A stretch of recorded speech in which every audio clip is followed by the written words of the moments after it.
La destruction de la famille occidentale. Selon le Bureau du recensement des États-Unis,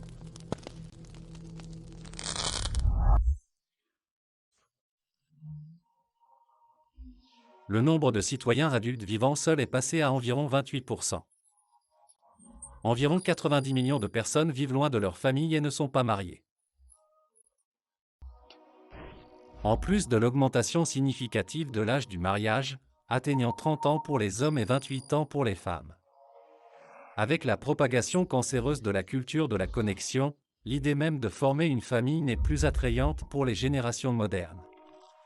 Le rêve américain signifiait avoir une maison, une voiture, des enfants, une clôture en bois et des barbecues le week-end.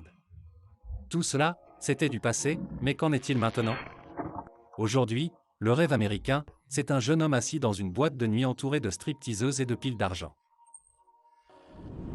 Le travail de rêve pour les enfants est de devenir des influenceurs des médias sociaux et des stars de TikTok. Le rêve féminin de la maternité et de l'éducation des enfants ont été remplacés par le rêve d'accéder à un poste de direction dans l'une des entreprises de la Silicon Valley. La question est de savoir ce qui a causé cette distorsion mentale chez les hommes et les femmes. La raison en est que la construction d'une famille va à l'encontre de toutes les normes matérialistes qui gouvernent l'esprit occidental. La liberté sexuelle? Vous n'avez qu'un seul partenaire. Vous dépensez de l'argent pour des produits de luxe et des divertissements? Oubliez quand vous avez des enfants. Une vie sans responsabilité? Les responsabilités et les devoirs sont tout ce que vous avez lorsque vous avez une famille. Et en échange de quoi? En tant qu'homme, je peux facilement avoir accès au sexe grâce à des applications de rencontres. Pourquoi est-ce que je sacrifierais ma vie pour créer une prochaine génération en bonne santé? Que la prochaine génération aille en enfer. Je serai mort d'ici là. Voici une partie de la catastrophe. Selon l'Initiative nationale sur la paternité R. 2019, l'absence de père provoque ce qui suit. Une augmentation de 400% de la probabilité que la famille tombe sous le seuil de pauvreté.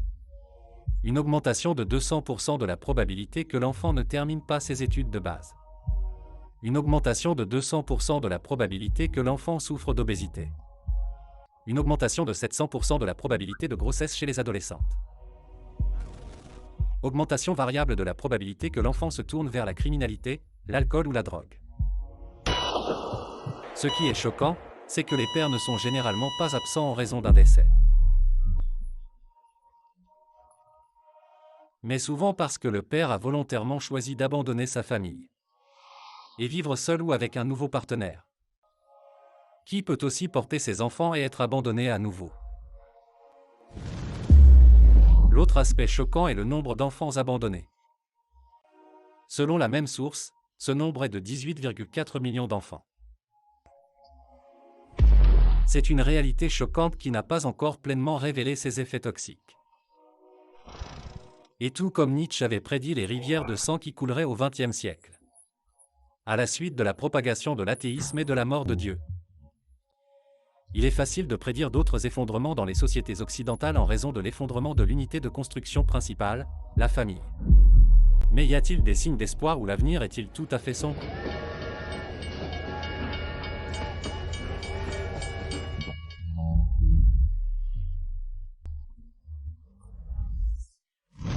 La vérité est que, malgré la destruction délibérée de la société causée par les médias libéraux, nous avons récemment assisté à une augmentation du nombre de convertis à l'islam, surtout chez les jeunes.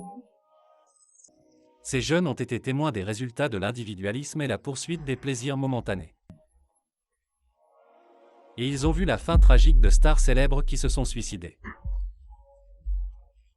Et les athlètes dont la vie s'est terminée à cause d'une surdose de drogue.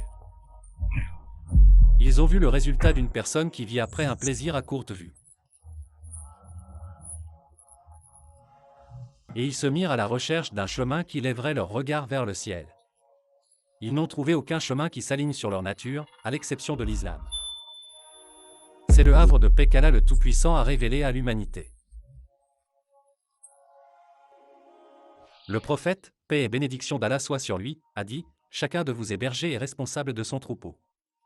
L'homme est un berger dans sa famille et est responsable de son troupeau. La femme est berger dans la maison de son mari et est responsable de son troupeau. L'enfant est un berger sur les richesses de son père et est responsable de son troupeau.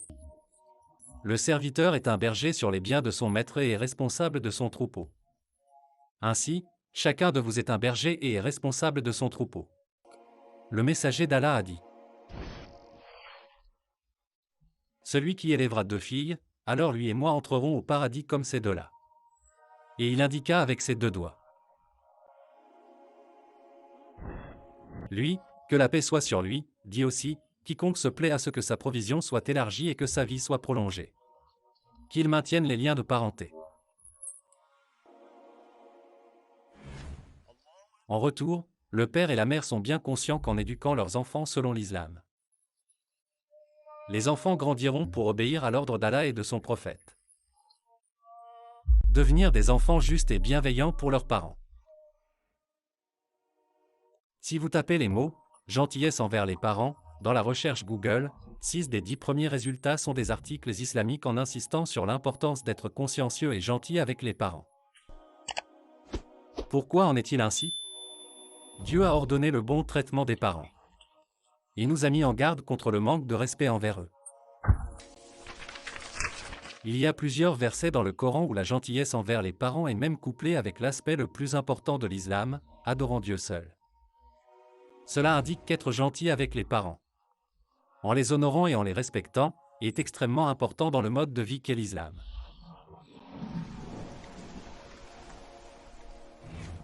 Dans le Saint-Coran, Allah, le Tout-Puissant, parle de l'importance d'honorer ses parents, en disant :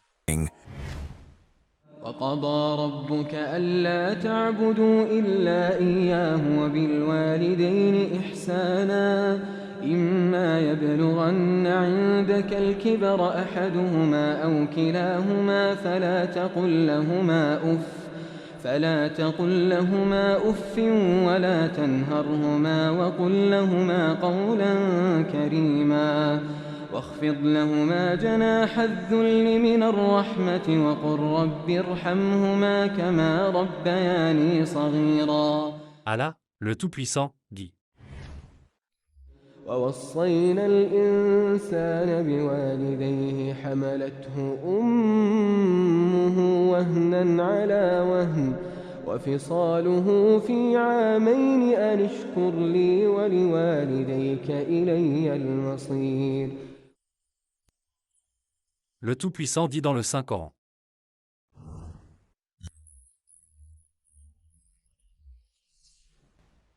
ووصينا الإنسان بوالديه إحسانا حملته أمه كرها ووضعته كرها وحمله وفصاله 30 شهرا حتى إذا بلغ أشده وبلغ 40 سنة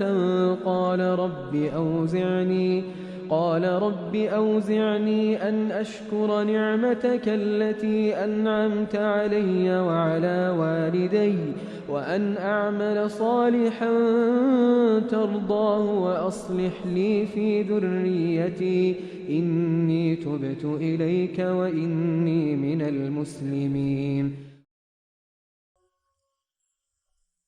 Abu Huraira, qu'Allah l'agrée, a rapporté qu'un homme s'approcha du messager d'Allah, sur lui la paix et le salut, et lui dit : au messager d'Allah, qui est le plus digne de ma compagnie ?